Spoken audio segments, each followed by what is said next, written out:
Halo teman-teman Mayut. Ya, kali ini kita sudah kedatangan tamu, yaitu dengan Bapak Agus. Ya, Pak Agus selaku budayawan atau apa? Ya, tahu lah gitu ya. Kali ini kita akan membahas pemerhati budaya sejarah. Kali ini kita akan membahas awal mula berdirinya Kerajaan Demak. Ya, Pak ya. Ya, mungkin teman-teman yang belum tahu, mungkin dengan penjelasan beliau semua bisa tahu sejarah, dan sejarah itu penting ya Pak ya, untuk muda-mudi, untuk pemuda-pemuda semua, semoga bisa tahu sejarah. Langsung saja Pak Agus. Oke. Kita pembahasan mengenai Kerajaan Demak itu seperti apa ya? Oke Mas Heri. Iya. Memang seperti yang jangan sampaikan, memang kita ada itu sebelumnya sudah dulu ada, artinya kita ada itu karena ada orang-orang dahulu. Jadi sejarah memang ya boleh kita lupakan, terutama berkaitan dengan sejarah kerajaan-kerajaan di Indonesia, khususnya ini spesial tentang berdirinya Kerajaan Demak. Ya, tidak lepas dari runtuhnya kejayaan Majapahit. Jadi saat Majapahit mulai runtuh, kekuasaannya mulai memudar, dan Demak ini bibit-bibit mulai berdiri, jadi ditandai dengan runtuhnya Majapahit. Oh, berarti runtuhnya Majapahit itu setelah itu munculnya Kerajaan Demak itu. Iya. Oh gitu. Dan Demak ini menjadi fenomena yang lain karena Kerajaan Demak merupakan kerajaan Islam pertama di tanah Jawa. Oh, kerajaan Islam Jadi pertama. peralihan Iya. dari kerajaan yang berciri Hindu, Buddha ke Islam. Jadi kayak peralihan Masa ya. peralihan. Peralihan. Iya. Ini tidak lepas dari dukungan para wali songo. Jadi memang Raden Patah dalam hal ini memang mendapat restu dan dukungan dari Dewan Wali Songo. Karena tidak dapat itu, saya kira juga bukan sulit, karena memang saat itu Wali Songo sangat berpengaruh dalam kehidupan bernegara ya. Jadi Demak itu didirikan oleh Raden Patah. Iya, Raden Patah itu ya, didirikan Raden Patah. Raden Patah itu putra dari Brawijaya V, raja terakhir Majapahit. Oh iya. Meskipun nanti ada Brawijaya 6, 7 dan sebagainya, tapi secara resmi kayaknya itu Brawijaya V menjadi raja terakhir Majapahit. Karena Brawijaya 6, 7 dan sampai 8, 9 itu, bahkan ada Brawijaya ke-7 atau berapa itu yang bukan keturunan, bukan orang Majapahit tapi orang Cina ya. Jadi yang resmi itu Brawijaya 5 itu yang dianggap yang raja yang terakhir. Iya. Nah, saat itu kan Raja Sang Pasaman menghadiahi seorang perempuan cantik namanya Siu Banci itu. Oh iya. Nah, itu adalah ibu dari Raden Patah, melahirkan Raden Patah.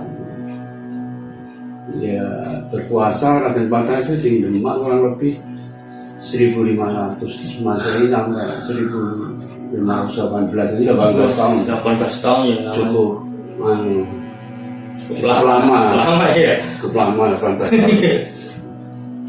Ini diambil dari kata Raden Patah itu diambil dari kata Al-Fatah. Al-Fatah itu yang pertama yang mulai, jadi memang dia yang memulai tonggak kerajaan di Demak. Oh iya.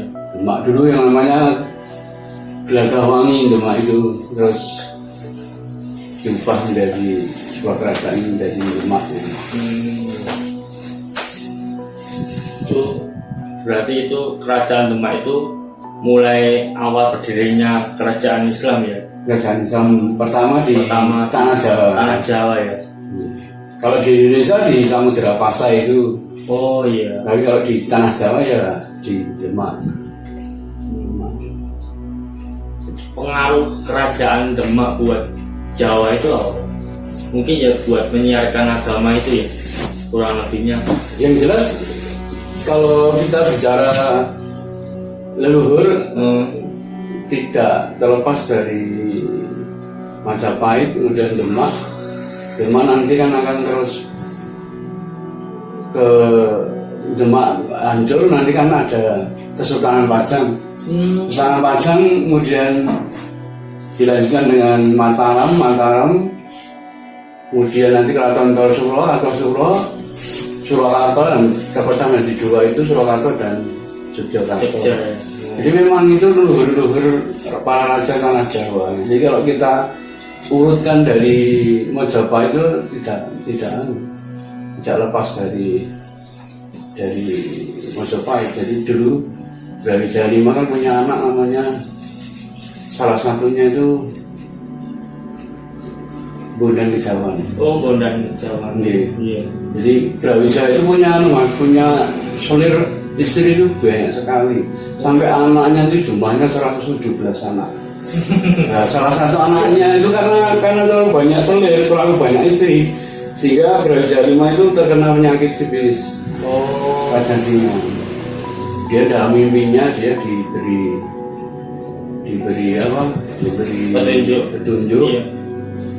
Kalau kamu ingin sembuh dari penyakitmu, maka menikahlah dengan orang Wandan. Nah, Wandan ini harus pelayan dari Wandan. Kebetulan ada pelayan yang Wandan sekarang itu ternyata diyakini dari Bandanera sekarang. Daerah Sulawesi kalau nggak salah, Bandanera. Jadi ada pelayan dari sana yang cantik sebenarnya, tapi karena perawakan kulitnya agak hitam gitu, sehingga Brawijaya ya tetap menikahinya, akhirnya juga sembuh, tapi dia merasa malu. Akhirnya kan si Bondan Kejawan itu, lahir Bondan Kejawan itu dititipkan, terus si Bandan Kuning itu juga istilahnya diusir lah. Nah, Bondan Kejawan dititipkan ke yang nanti namanya Ki Joko Tarub itu, Ki Tarub. Oh, Ki Tarub. Ya, yang waktu mudanya terkenal dengan nama Joko Tarub. Ya, dari Bondan Kejawan ini nanti akan menurunkan leluhur raja-raja di tanah Jawa. Jadi nanti Bondan Kejawan itu kan akhirnya menikah dengan Nawangse. Nawangse itu anak dari Nawang Wulan yang bidadari itu, Mas. Oh iya. Bidadari yang bisa naik ke bersama dengan temannya karena pakainya dicuri oleh Joko Tarub. Iya, pernah dengar itu ya. Nah, itu Nawang Wulan itu menikah dengan Joko Tarub. Punya anak namanya Nawangse, dan Nawangse itu nikah dengan Bondan Kejawan dan menurunkan nanti para tokoh-tokoh di Jawa sampai nanti ke Panembahan Senopati, raja pertama Mataram. Jadi Bondan Kejawan kemudian punya anak Ki Ageng Ngenis, Ki Ageng Selo, Ki Ageng Pemanahan, kemudian Panembahan Senopati atau dalam Surawijaya itu. Jadi memang urutannya dari jika Majapahit. bakalnya. Tapi sebelum ke Mataram kita ke Demak dulu. Iya, Demak mau kembali ke Demak dulu. Demak setelah Raden Patah kan mengalami membuka kerajaan itu pertama kan Raden Patah itu ya. Tapi sudah mencoba mengembangkan wilayahnya, artinya gitu. dari kekuasaan Majapahit dulu kan menjadi warisan Kerajaan Demak, dan tetap dijaga supaya tidak terlepas, mengembangkan terus sampai akhirnya kan daerah Malaka itu kan masuk kekuasaan Majapahit, masuk kekuasaan Demak juga. Itu dikuasai oleh Portugis. Raden Patah mengutus putranya Dipati Unus. Iya. Dipati Unus itu kan masuk sebagai pahlawan nasional karena memang beliau bersama pasukan dari Demak membela Malaka. Saat itu menjadi jajahannya Demak kan, masih wilayah kekuasaan Demak. Iya. Dibantu oleh Samudra Pasai. Samudra Pasai kan juga masih masuk wilayah kekuasaan Demak. Tapi nampaknya tidak berhasil karena Malaka sendiri sing dibantu kita nggak begitu antusias, malah justru ogah-ogahan. Jadi artinya mereka memang sudah nggak senang dengan orang Jawa, jadi pengen pindah, pengen ganti juragan lah. Akhirnya kan kalah di Pati Unus. Salah. Karena keberaniannya menyeberang ke Selat Malaka, itu diberi gelar Pangeran Sabranglor, karena satu-satunya pangeran dari Jawa yang berani nyebrang ke arah utara, kan Malaka di sebelah utara Indonesia. Makanya diberi gelar Pangeran Sabranglor. Jadi Pati Unus ini berkuasa di Demak itu hanya 3 tahun.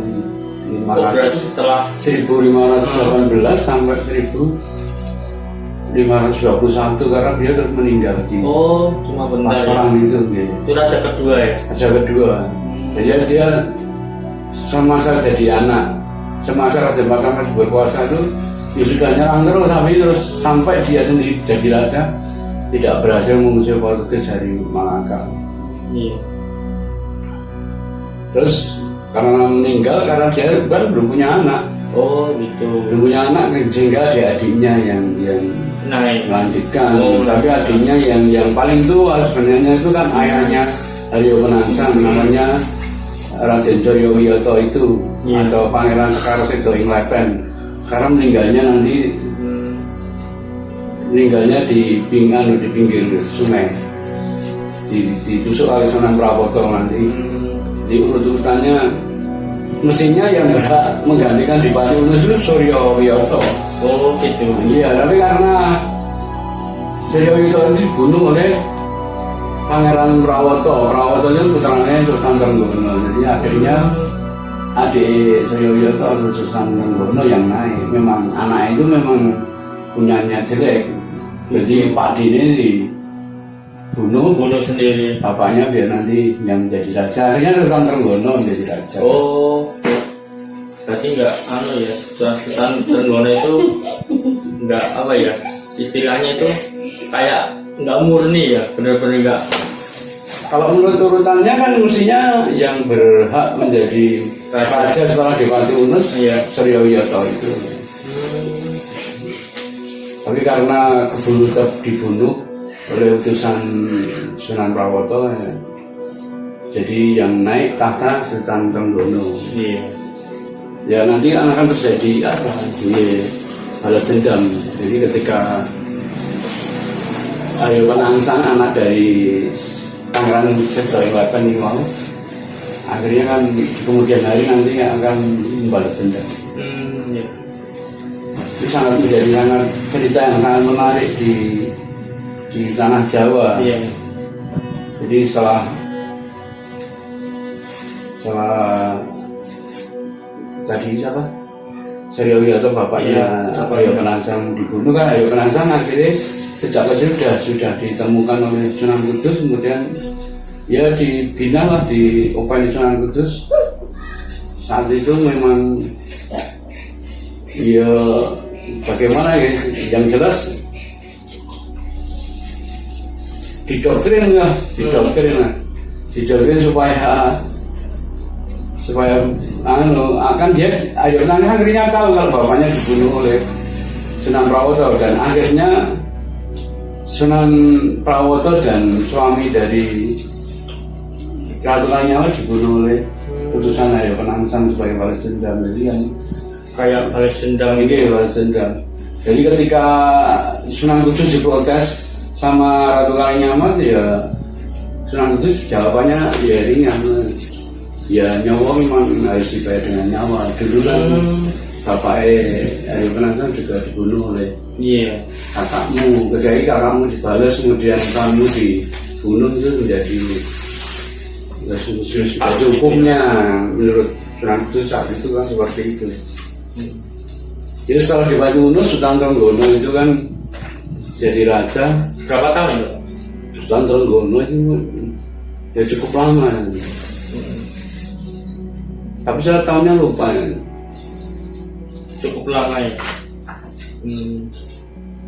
Jadi ketika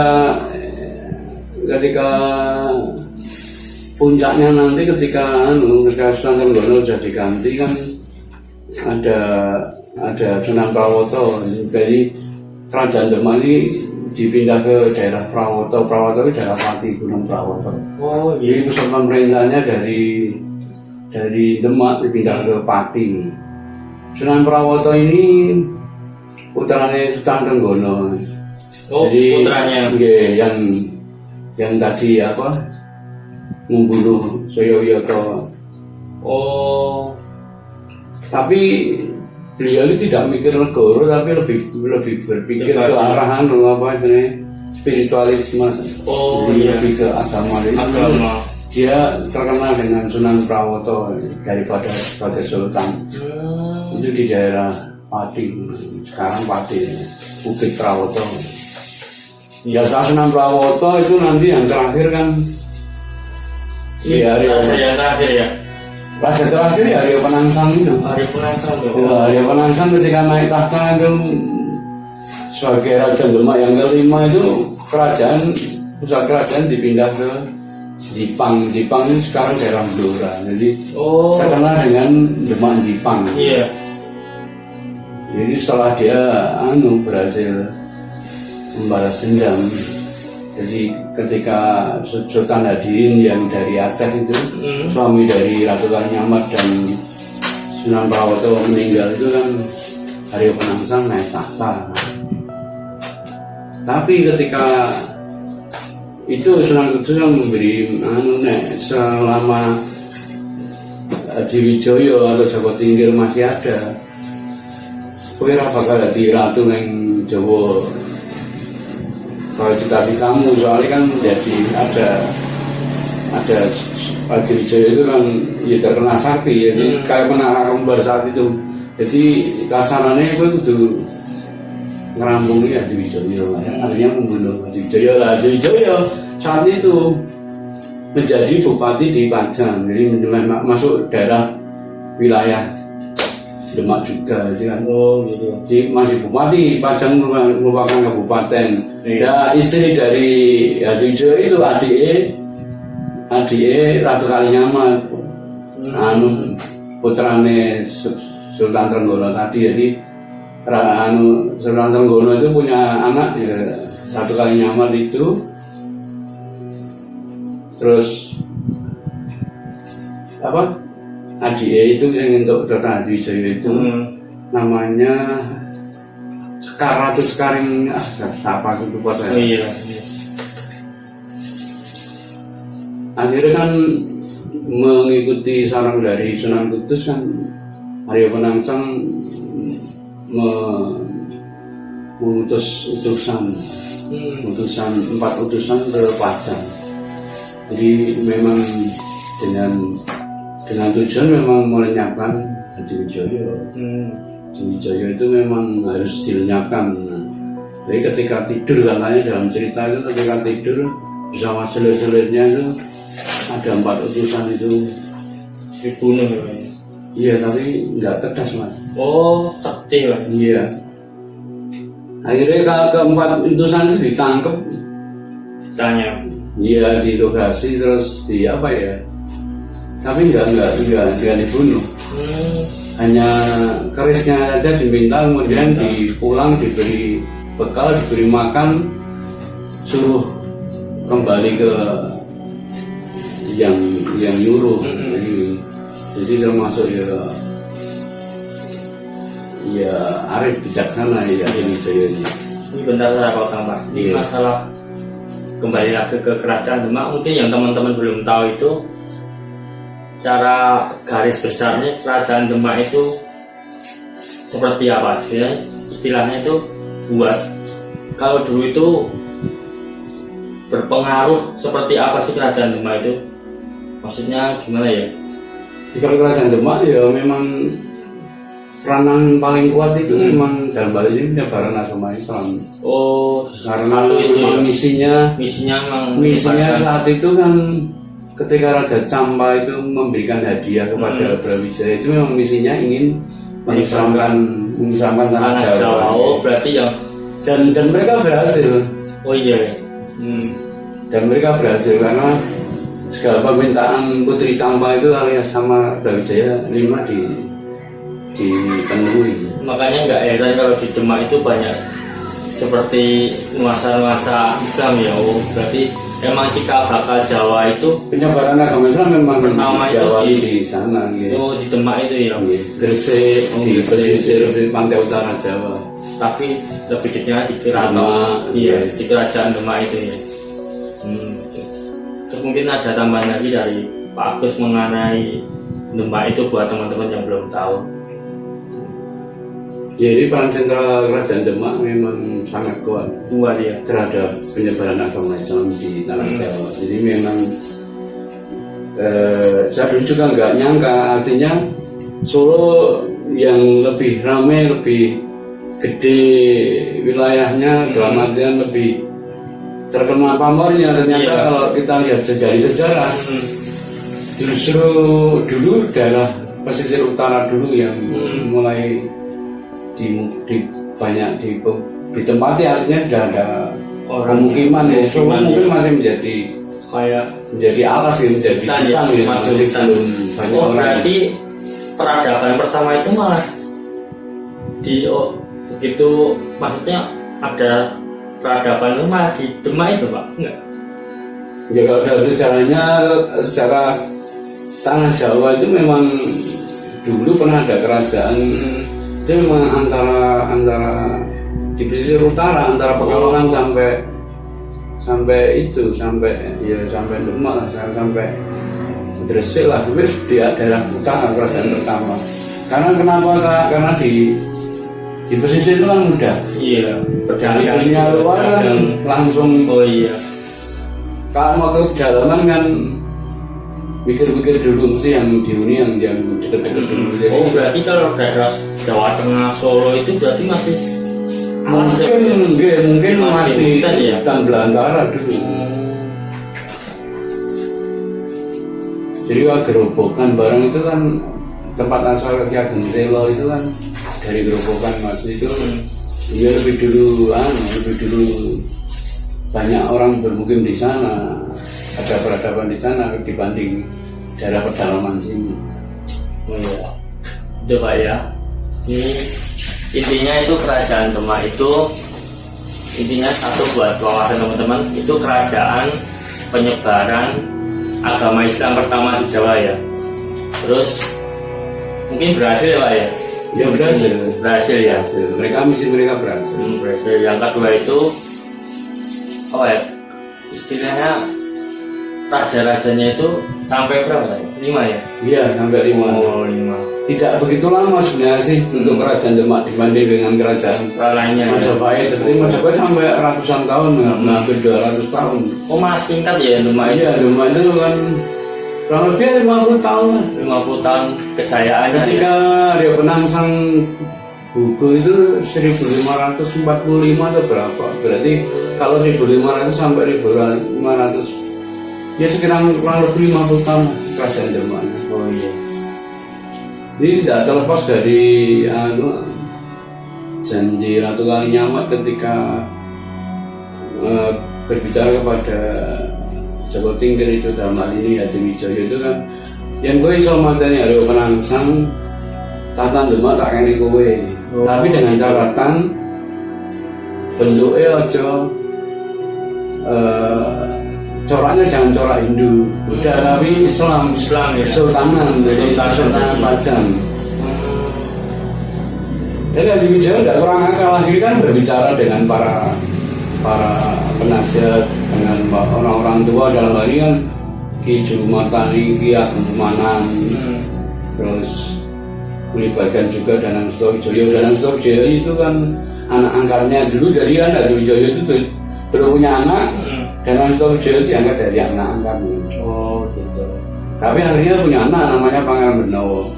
Itu memang tidak lepas dari itu. Jadi Hadi Wijoyo berbicara memang ketika ingin melenyapkan Rio Penangsang itu memang mereka secara intensif mempersiapkan strateginya. Tapi kalau sekarang Pak Agus lihatnya itu kota Demak sekarang seperti apa dibandingkan dulu kan mungkin terkenal dengan penyebaran agama Islam pertama kali di Jawa. Terus kalau Pak Agus lihat kota Demak itu sekarang seperti apa? Kan mungkin teman-teman juga udah tahu itu ada sekarang buat wisata ya Pak ya? Ya ikannya kota Demak ya Masjid Demak itu. Demak ya, oh Masjid Demak itu ya. Bahkan itu dianggap oleh para raja-raja di Jawa ya nanti akan melanjutkan tahtanya sampai kerajaan Surakarta dan Yogyakarta itu Masjid Demak dianggap sebagai senjatanya orang Jawa. Oh gitu. Jadi itu memang ikonnya Demak di situ. Ya kalau teman-teman sering ke Demak atau pernah ke Demak kan itu juga ada ziarah ya Pak ya. Itu ziarah. Itu sebenarnya yang dikubur di situ siapa sih Pak? Apa raja-raja dulu atau sunan-sunan atau wali? Kayak wali Pak ya? Para wali dan raja itu kan Brawijaya juga, tapi kan Brawijaya 5 itu saat dikubur dia tidak mau, dia berpesan nanti di makamnya ditulis saja makamnya Putri Campa itu kan ada tulisan makam Putri Campa ini. Ini memang menjadi menjadi perdebatan perbedaan karena kan ada yang meyakini Brawijaya 5 memang dikubur, ada yang meyakini tidak mungkin dikubur karena Hindu itu kan dibakar ya. Terus ini satu pertanyaan lagi Pak, mungkin penasaran teman-teman ini, kenapa kok makam di sana itu panjang-panjang? Itu apakah masalah bentuk tubuhnya yang panjang atau berdasarkan apa Pak menurut Pak Agus?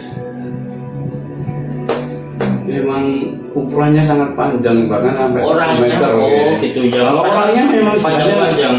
Saya yakin tidak panjang. Iya. Ya mungkin filosofinya kalau panjang makamnya mungkin panjang hatinya atau bagaimana saya kurang tahu ya. Mungkin dianggap kalau semakin panjang semakin punya pengaruh gitu Pak yo. Ya itulah tadi teman-teman mengenai silsilah kerajaan Demak.